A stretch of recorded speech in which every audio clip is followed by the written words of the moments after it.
21-ci səhifədən davam edirik. Baxaq 9-cu suala. Duzlar verib tərkibindəki elementlərin kütlə payı göstərilib və bizdən Y-in nisbət atom kütləsinin X-in fərqini, bir də BA nisbətini, yəni oksigenin kütlə paylarının nisbətini tapmaq tələb olunur. Əvvəlcə baxıb görürük ki, kükürdün hər iki birləşmədə kütlə payı eynidir, yəni N-ə bərabərdir. Məsələn, tutaq ki, bunda da 20%-dir, bunda da 20%-dir.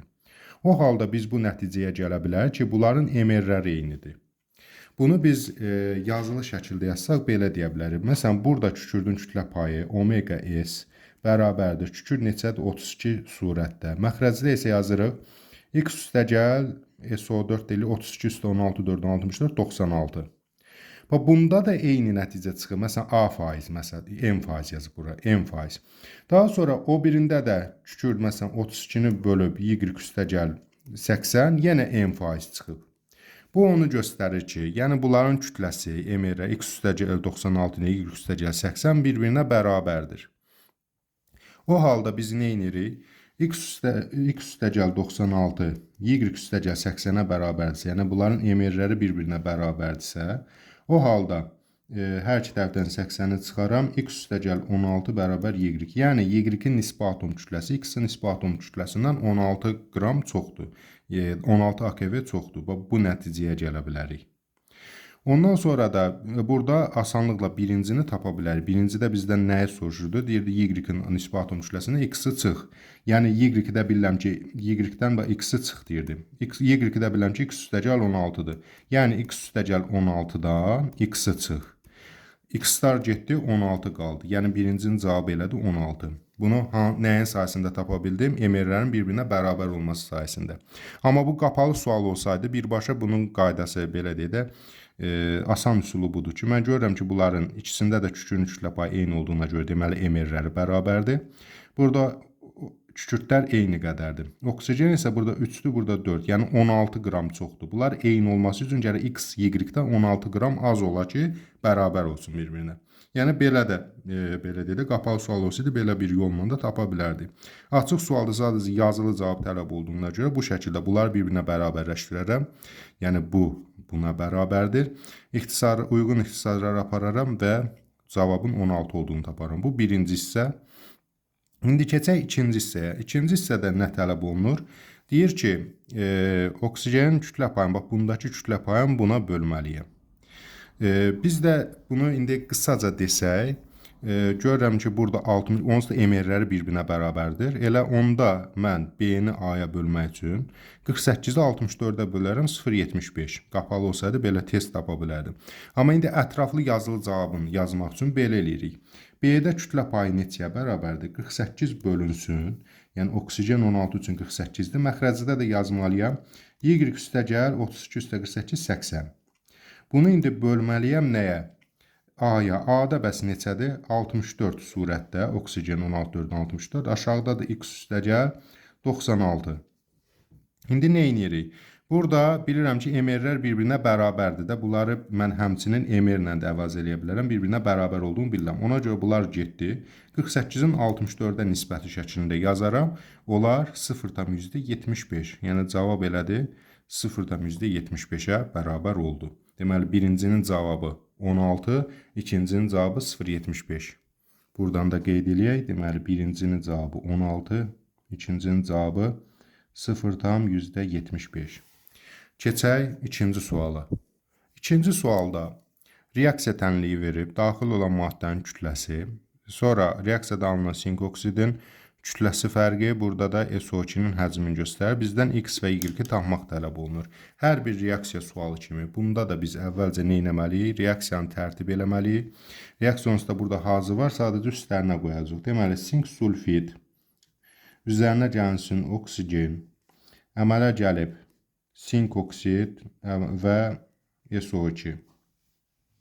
İndi burada deyir ki, sink sulfidin kütləsi X qramdır. Reaksiyada alınan sink oksidin kütləsi X çıxılsın 6, daha doğrusu sink oksid buraya yazıram. X çıxılsın 6,4 qramdır. Həcmi isə burada da Y litrdir. Burada yazım, L-nı da yazım ki, çaşbaş düşməyək. Daha sonra isə biz nə edirik? Normalda nə qədər reaksiya girir, ona baxmalıyıq. Burada onsuz da hər birini ayrı verib. Sink sulfidin kütləsi 65 üstə 32, 97. Bunu da 2 mola vuraram, çünki əmsal 2-dir. 97 2-ni də eləyəcək 100, deməli 94. 194 qramla. Normalda 32, 16 üçün 32, 96 reaksiya girir. Deməli, sonra əmələ gələn sink oksiddə, deməli, burada 65 üstə 16, 81 vurulsun 2, o da eləyəcək, deməli, 162 qram. Və SO2-nin də kütləsi, bunlar indi hər birini şərti yazıram, onsuz asanlıqda hesablamaq. Burada əslində SO2-nin kütləsi tələb olunmur, heç onu yazmayaq. Çünki həcmi istəyir bizdən, qoy çaşdırmayaq onu. Deməli, biz görürük ki, burada bizə bir dənə məlum olan, bax, bu x-6,4 fərqidir. Yəni, o deməkdir ki, bax, bu sink oksidin kütləsi, sink sulfidin kütləsindən 6,4 qram azdır. Bəs normalda sink oksidin kütləsi sink sulfidin kütləsindən nə qədər az olur? 194-dən 162-ni çıxaram, 32. 32 qram az olur normalda. İndi mən bunun əsasında hesablamanı apara bilərik. Yəni, normalda 32 qram az olur, amma indi 6,4 qram azdır. Bax, bu hissəni silək. Normalda 32 qram az olur, amma indi 6,4 qram azdır. Bunun əsasında tənasibi quraq, bax, bununla bunun, bununla da bunun. Tənasibini quraq, x-i tapaq. Deməli, 194 qram sink sulfid girəndə 32 qram azalma olursa, bəs x qramda nə qədər? 6,4 qram azalma olub. Onda x bərabərdir 194 vurulsun 6,4 bölünsün 32. 32 ilə 6,4 5-in 1-ə nisbətində deməli ixtisar apararıq. 194-ü də 5-ə böləndə deməli 38,8. Yəni x burada oldu 38,8 qram. Bizdən də əvvəlcə nəyə soruşdu? Dedi, x-i və y-i tapın. Deməli, x neçəyə bərabər oldu? Yəni, sink sulfidin kütləsi 38,8. Bunu birinciyə yazaq. Birinciyə yazırıq. 38,8. Birincini tapdıq. İndi y-i hesablamaq tələb olunur. Yəni, SO2-nin həcmin. 194 qramda, indi bunların hamısını silək və qırmızı ilə yazım ki, daha rahat qavrayaq. 194 qram reaksiya girəndə 2 vurulsun, normalda da 1 mol 22,4-də, 2 22,4-də 44,8 litr əmələ gəlir SO2. Bəs yaxşı, 38,8 qram girəndə nə qədər əmələ gələr?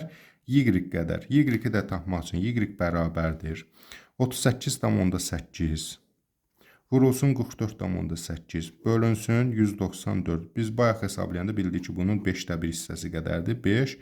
44,8-i də 5-ə böləndə eləyəcək 8,96. Yəni, ikincinin də cavab eləyəcək 8,96. İndi biz bunları bura köçürdək. Birincinin cavabı elədi. Birincinin cavabı elədi. Nə qədər? 38,8 qram. İkincinin də cavabı elədi. 8,96 da litr yazmır. Onsuz da burada litr verilib. Keçək indi 11-ci suala.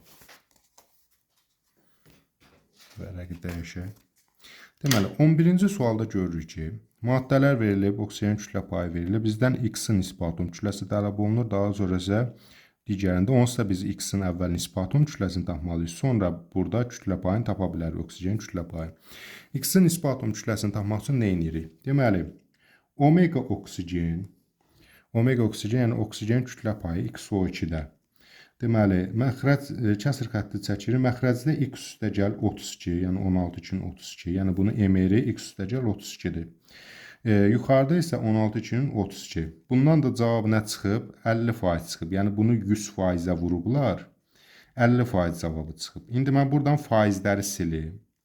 Hər iki tərəfi də 100-ə böləndə, yəni bu 100-lər də silinsin, oldu 0,5. Doğru cavabı tapmaq üçün gərək bu faizləri falan buradan aparaq ki, düzgün cavabı daha rahat tapa bilək. Yaxşı, indi bunu belə də eləyə bilərik. Bölən qismət. Yəni burada artıq vuraram. Yəni tutaq ki, bunu bölən qismət, məsələn üçün 10-u 5-ə bölürəm, 2-ni 5-ə, yəni bununla bunu vuraram, bunu tapa bilərəm. Belə də eləmək olar. Amma tənasüb qaydası daha rahat olur. Yəni bir var bunu buna vurasan, sonra ona cəmləsən, biraz uzun prosesdə. Ondan sonra 0,5-i 10-da 5 şəklində yazaram. Belə çarpaz vuraram. 32 onun 320 bərabərdir. 5x üstə gəl 160. Hər iki tərəfdən 160 çıxanda olacaq 160 bərabər 5x, x də bərabərdir 32. Yəni biz x-in nisbi atom kütləsini tapdıq. Bu birinci, daha doğrusu AB yazıb bura birinci yox. B bərabərdir 32. İndi A bərabərdir neçə onu tapaq.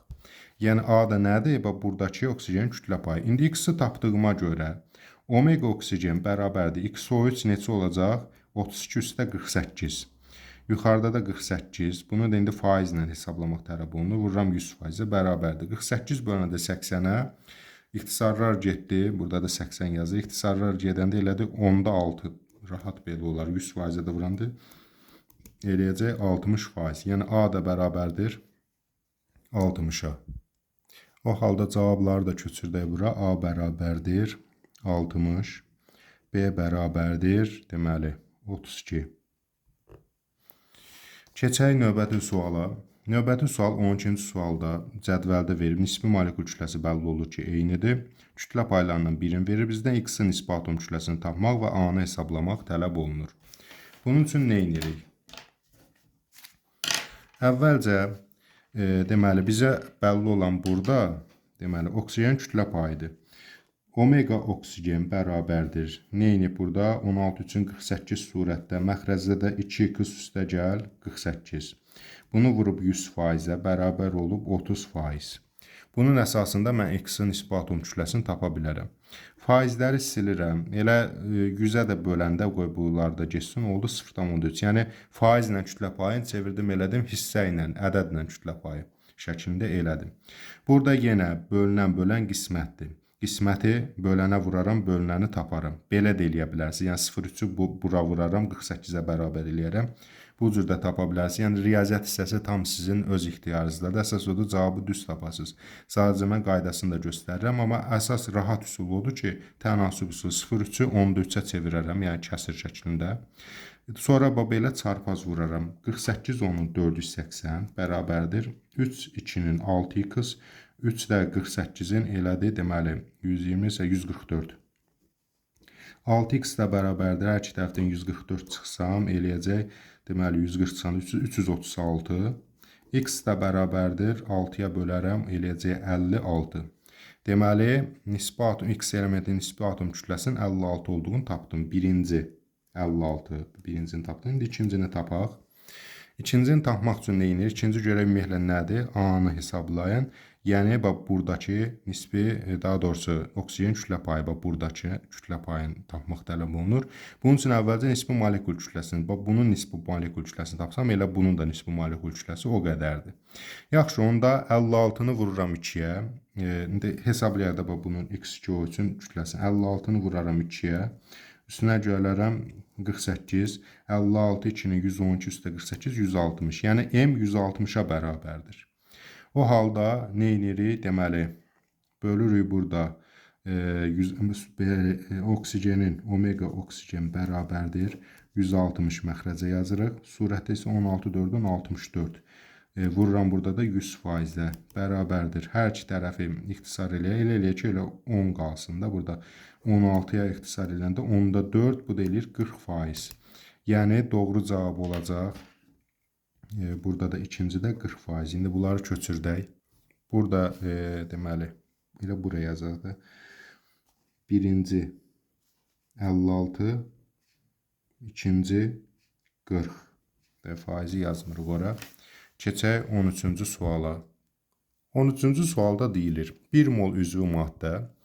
Bu yanan zaman burada indi nələrdən nə qədər sərf olunub qrafikdə göstərib. Deyir ki, mol sayının zamandan sonra dəyişmə qrafikinə üzvü maddə molekulunda atomların sayını, atomun sayını tapmaq üçün təbii ki, onun formulasını, indekslərini bilməliyik və karbon kütlə payını faiz ilə, yəni omega C-ni tapmalıyıq. İndi nə edirik? Üzvü maddə bilmirəm hansı maddədir, amma onu bilirəm ki, burada 3 element var, elə hər üçündən yazdım, yəni CX, HY, O, Z. Ola bilsin ki, Z burada 0 olsun, CX, HY olsun. İndi mən hələ bilmirəm. Amma bunları, bu 3 elementin olduğunu görüb belə yazıram. Deməli, yanması zamanı, yanma nə deməkdir? Yəni, oksigenlə birləşmə reaksiyası. Bu zaman əmələ gələcək CO2, istənilən üzvü maddə, ümumiyyətlə belə deyək, karbohidrogen olsa və yaxud da oksigenli olsa, karbon qazı ilə su əldə olunacaq. Təbii ki, digər üzvü maddələrdən də tərkibindəki elementdən asılıdır. Nəysə, o barədə çox danışmayaq. Üzvü maddə yanıb və CO2-ni H2O əmələ gəlib. İndi burada mol miqdarları verilib. Baxıb görürük ki, oksigen 4,5 moldan 0-a qədər elinib. Yəni bundan 4,5 mol sərf olunub. Karbon qazı 0-dan 3 mol əmələ gəlib. Yəni bundan 3 mol. Bunu əmsal şəklində qabağına da yaza bilərdik. Sadəcə mən burada yer qoymadım, ona görə üstündən qeyd edirəm. Sonra H2O-dan da 4 mol əmələ gəlib. İndi bunların əsasında, atom sayları əsasında bunu tapa bilərəm. Karbon 3 dənədir. Sol tərəfdə burada olmadığına görə deməli bura yazmalıyam. Oldu C3. Sonra hidrogen 4,2-nin 8 hidrogendir. Burada olmadığına görə hamısı burada olacaq. C3H8 oldu. Daha sonra baxıb görürəm ki, 3,2-nin 6 oksigen burada, 4 oksigen də burada, 10 oksigen. Burada isə 4 yarım 2-yə vururam, elədi 9 oksigen. Deməli, oksigenin biri də bunun tərkibindədir. Z də 1-dir. Bunu əmsal şəklində qarşısında da yazsaydı, yəni eyni proses gedir. Sadəcə mən burada üstündən yazdım, yer qalmadığına görə. Formulanı tapdım. İndi bizdən nə tələb edir? Deyir ki, molekulda atomlar ümumi sayı. Birinci bunu soruşur. Baxıb görürəm 3 üstə 8 üstə 1. Neçə elədi? 12. İkinci nəyi soruşur? Karbonun kütlə payını faizlə hesablayın. Yəni burada omega karbon bərabərdir. Kəsir xətti üstə 12 üçün 36. Aşağıda 36 üstə gəl. Hidrogen 8 üstə gəl. Bu da 16. Bu da eləyəcək 24 60. Bunu da 100 faizlə soruşur. Faizlə soruşur. Deməli 60-da 36 ixtisar gedəndə 60%. Yəni ikincinin də cavabı olacaq 60. Deməli birinciyə yazırıq 12. İkinciyə də yazırıq 60. Keçək 14-cü suala. 14-cü sualda maddələr verib, kükürdün kütlə payını verib, həmin o kütlə payların nisbəti 0,6-dır. X elementin nisbi atom kütləsini tapmaq tələb olunur və B-ni, yəni kükürdün kütlə payı nə qədərdir? Bunun içərisində onu tapmaq tələb olunur. Burada verilib B bölünsün A. Yəni əvvəlcə B-nin kütlə payını burada yazaq, sonra A-nı burada yazaq. Bir-birinə bölək, 0,6-ya bərabərləşdirək. Deməli, X2S-dəki kükürdün kütlə payı necə olacaq? Kükürd 32-dir, 32 birin 32 bölürük. 2 dənə X var, 2X üstə gəl 32. İndi bunu bölürük, yəni B-ni bölək A-ya, axı burada B-ni A-ya bölüb 0,6 eləyib. Onda A-nı da burada yazıram. Kükürd yenə 32-dir. Altda isə məxrəcdə X üstə gəl 32-dir. Burada 2X üstə gəl 32-dir. Burada tək X-dir. X üstə gəl 32. Bərabərdir neçəyə? 0,6-nı mən 10-6 şəklində də yaza bilərəm də. Tənasüb quranda daha rahat olur belə. Daha sonra bunu vurmaya çevirən zaman nə edirik? Vurmaya çevirəndə surət və məxrəcin yerini dəyişir. Bölmə işarəsini vurma işarəsini əvəzləyək. 32-ni çevirək alta, X üstə 32-ni də çevirək yuxarıya. Deməli, 32-lər ixtisar getdi. O halda bu olacaq 32 üstə gəl X bölünsün 2X üstə gəl 32 bərabərdir 10-6. Deməli, burada onu vuracam bu tərəfə. Olacaq 320 üstə gəl 10X bərabərdir 6-nı da bu tərəfə. 12X üstə gəl 6 üçün 18 192. Hər tərəfdən 10X çıxsaq, burada qaldı 2X. Hər tərəfdən də 192-ni çıxsaq, deməli, burada qaldı 128. Yaxşı 2X 128 isə tək X neçədir? 64. Yəni, X elementinin nisbi atom kütləsi olacaq 64. Bu birincidir. Bu birincidir 64. İndi ikinciyə baxaq. İkinciyə baxanda görürük ki, B-ni hesablamaq tələb olunur. Yəni, buradakı kükürdün kütlə payı. Artıq mən bilirəm ki, 64-dür. Deməli, omega S bərabərdir. Surətdə 32, məxrəcdə də 64-2-nin 128 üstə 32. Bunu da vuraq 100%-ə bərabərdir. 128 üstə 32, 160 ilə. 160-da 32, ixtisara gedəndə 5-də 1, bu da 100-ün 5-də 1-i 20%. Yəni, ikincinin də cavabı olacaq 20%. 15-ci suala baxırıq. Reaksiyaya daxil olan maddələr verilib. Reaksiya nəticəsində alınan mis sulfidin kütləsi göstərilib. Maddələrdən biri tam reaksiyaya daxil olarsa, M və reaksiyadan sonra qabıda qalan bərk qalınlıq tərkibində kuprum sulfidin kütlə payını hesablayın. Bu tip suallarda birinci həmişə reaksiyanın tənliyini tərtib eləmək lazımdır. Nə edirik? Mis üstə gəl, kükürd, əmələ gəlib mis sulfid. Əmsallarda hamısı 1-in 1-ədir. Daha sonra biz normalda nə qədər kütlələr daxil olar, ona baxaq. Deməli, mis 64 qram kükürt 32 qramdan reaksiya daxil olar, 96 qram mis sulfid əmələ gətirər. Amma biz burada görürük ki, 48 qram reaksiyadan nəticəsində mis sulfid əmələ gəlib. Bundan da m qram götürüb, bundan da 4 m qram. Əvvəlcə baxaq görək, 48 qram üçün nə qədər kükürt, nə qədər mis sərf olunur. Bunun üçün tənasüb üsulundan istifadə edə bilərik. Misal üçün 32 qramdan 96 əmələ gəlirsə, bəs neçə qramdan 48 əmələ gəlir? X də bərabərdir 32 48-ə vurub 96-ya bölmək və bu zaman alınacaq 16 qram kükürt lazımdır və eyni qaydada 64 qramdan 96 qram əmələ gəlirsə, bəs neçə qramdan 48 qram əmələ gələr misdən? Onda x bərabərdir 64-ü vururuq 48-ə bölürük 96-ya. İxtisarları apararıq, deməli, olacaq 32. Və yaxud da indi bu ətraflı yazılı cavab olduğu üçün həllərindən bircə deyirəm, amma normalda 96-nın 2də 1-i qədər də 48, yarısı qədərdir. 32-nin də yarısı 16, 64-ün də yarısı 32. Bu belə dedi. Bu variantı da ona görə deyirəm ki, sürətli hesablaya bilərsiniz də hər bir şeydə bir-bir oturub tənasüb qurmayın. Elə gördünüz ki, yarısı qədər də tez-tez yazın, vaxta qənaət edin. Nəysə. İndi bizdə deyir ki, biri tam reaksiya daxil olub, onda m-i müəyyən edin. M neçədir? Biz burada görürük ki, 32 ilə 16 reaksiyaya daxil olub, 48 əmələ gəlib. Yəni 2-nin 1-ə nisbətinə daxil olub. Yəni belə dedik, 2-nin 1m nisbəti ilə belə götürsək. Çünki biz burada 4m-i, məsəl üçün, 4m-i 32-yə bərabərləşdirsək, onda m 8-ə bərabər olar. Axı bizə 8 yox 16 qram lazımdır. Deməli, bu tərəfi bərabərləşdirə bilmərəm.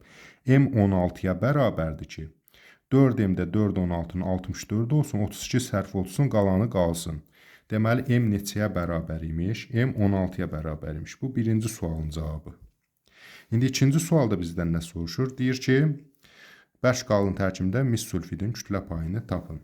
Bərk qalın tərkibində nə var? Bir bu var, 48 qram. Bir də bu 16 qramın hamısı sərf olundu. Çünki m 16-ya bərabər idi. M poza bura 16. 16-dan 16 0. Bu tam sərf olundu. 4m-də 4 16-nın 64-dür. Bunun 32-si sərf olunub, 32-si qalıb. Düzdür? Deməli, artıq qalan maddə də budur, 32 qram. Deməli, cəm bir yerdə bərk qalıq nədir? Bu tam sərf olundu, getdi. Bundan bu qalıb. Bundan 32 qram qalıb. 64-dən 32-si gedib, 32 qalıb. Bundan da 48 əmələ gəlib. Bərk qalıq cəmi bir yerdə 32 üstə 48 və onun tərkibində də kütlə payı, mis sulfidin kütlə payı 48-dir. Yəni 80-də 48, bunu da 100%-ə vurarıq. Deməli, 80-də 48, 10-da 8, deməli, 8-ə böləndə eləyəcək 10-da 6, bu da 60% eləyər. Yəni, ikincinin də cavabı 60-dır. Yəni, həmin o bərk qalıqda 60% mis sulfiddir, 40% də misdir. Yəni, reaksiya daxil olmayıb, artıq qalan misdir. Yəni, burada indi biz köçürdək bunu. Burada yazaq, deməli, birinci 16-dır. İkinci də 60-dır. Sonra indi keçək 16-cı suala. A maddəsinin tərkibində x, y elementləri daxildir. Burada qeyd edək. Deməli, x, y elementləri daxildir, amma ondan nə qədər daxildir bilmirəm. Yəni, indekslər bilmirəm. A, B ilə işarə eləyək hələlik. Kütlə payları verilib.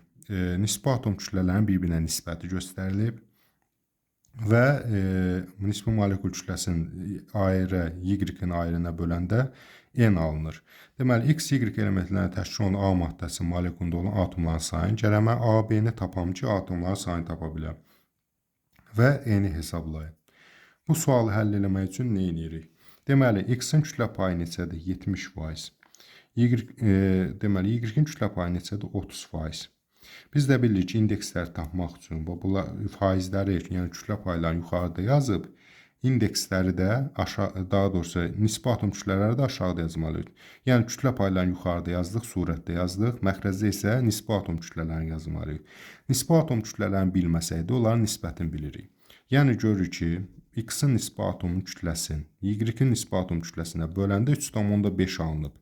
Deməli, x-in nisbi atom kütləsi y-dən neçə dəfə çoxdur? 3,5 qədər. Digər deyişlə x bərabərdir 3,5 y qədər ayırlar indi də yazmıram. Burada 3,5 y ayrı qədərdir ki, o 3,5-i 1-ə böləndə 3,5 eləyib.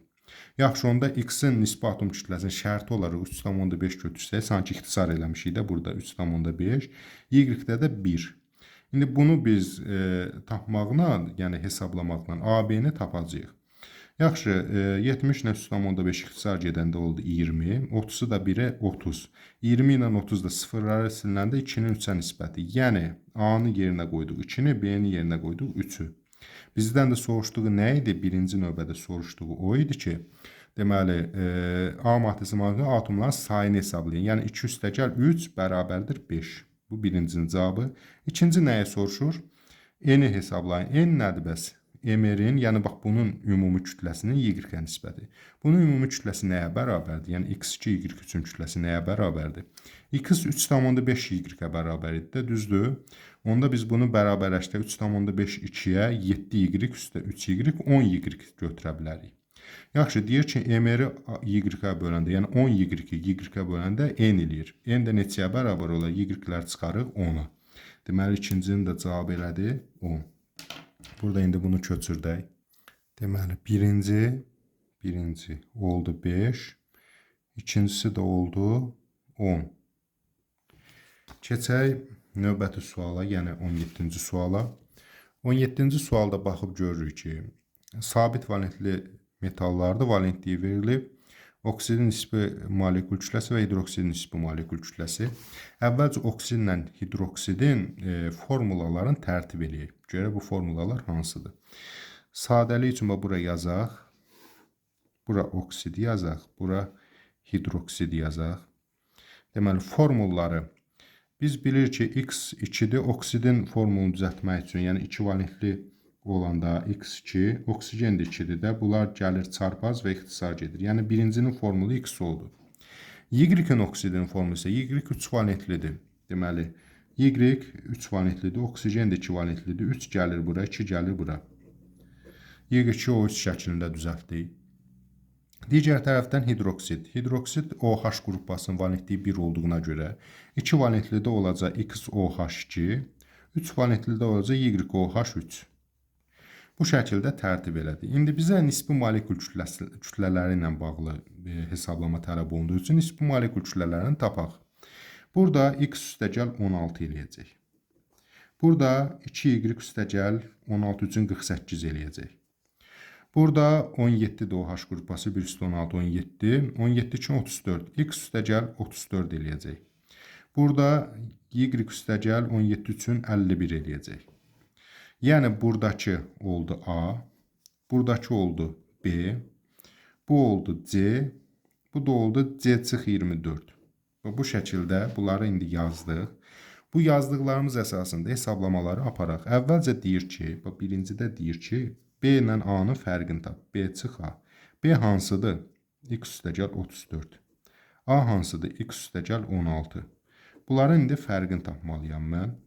Deməli, mötərizə xaricinə çıxardanda olacaq çıx X, çıx 16. Yəni, üstəgəl çıxmaya çevrildi.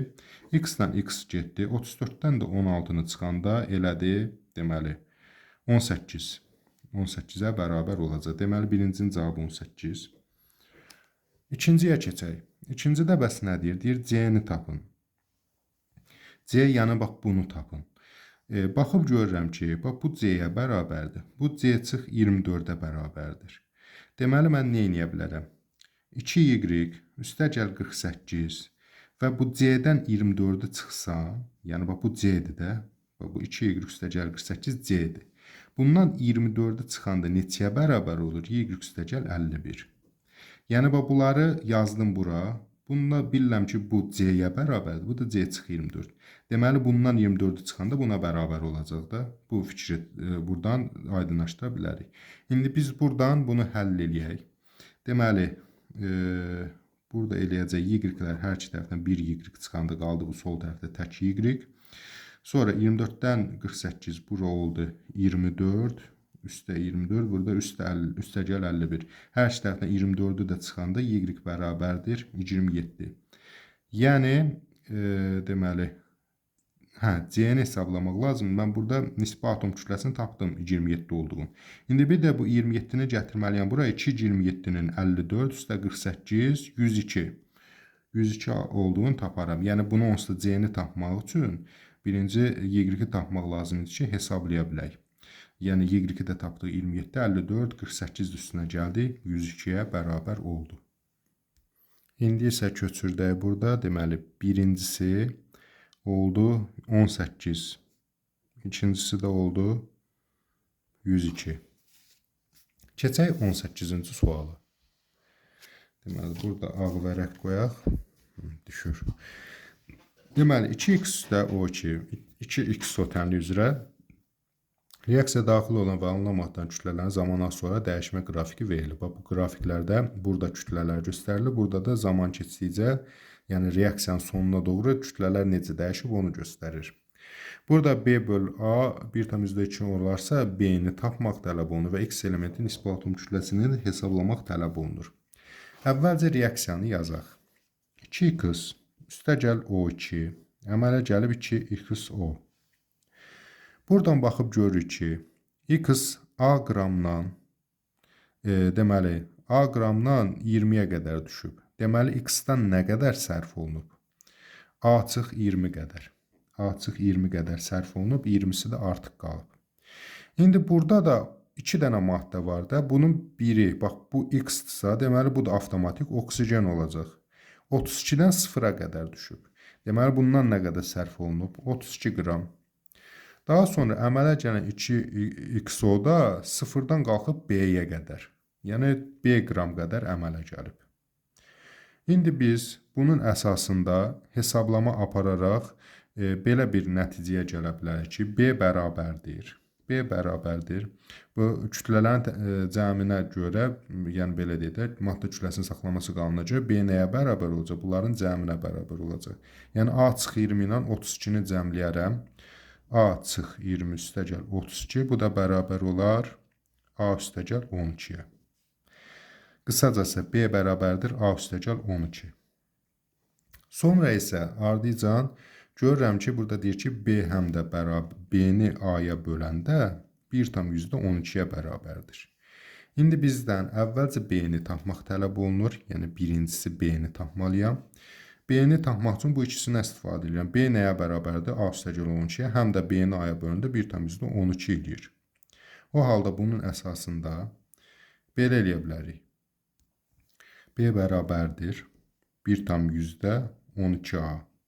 Yəni 1,12A-nı A-ya bölüb 1,12 çıxıb da belə deyək. Yəni B bərabərdir bölünən qismət deyil, qismətlə böləni vurdum, yəni 1,12-ni A-ya vurdum, bölünəni tapdım. Və buradan da onu bilirəm ki, B bərabərdir A üstə gəl 12-yə, yəni A üstə gəl 12 bərabərdir 1,12A-ya. Hər iki tərəfdən 1 A-nı çıxsam, buradan A silinəcək, buradan da olacaq 0,12A.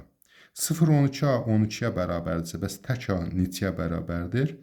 O da eləyəcək 100 hesablama nəticəsində 100-ə bərabər olduğunu tapmış olacaq.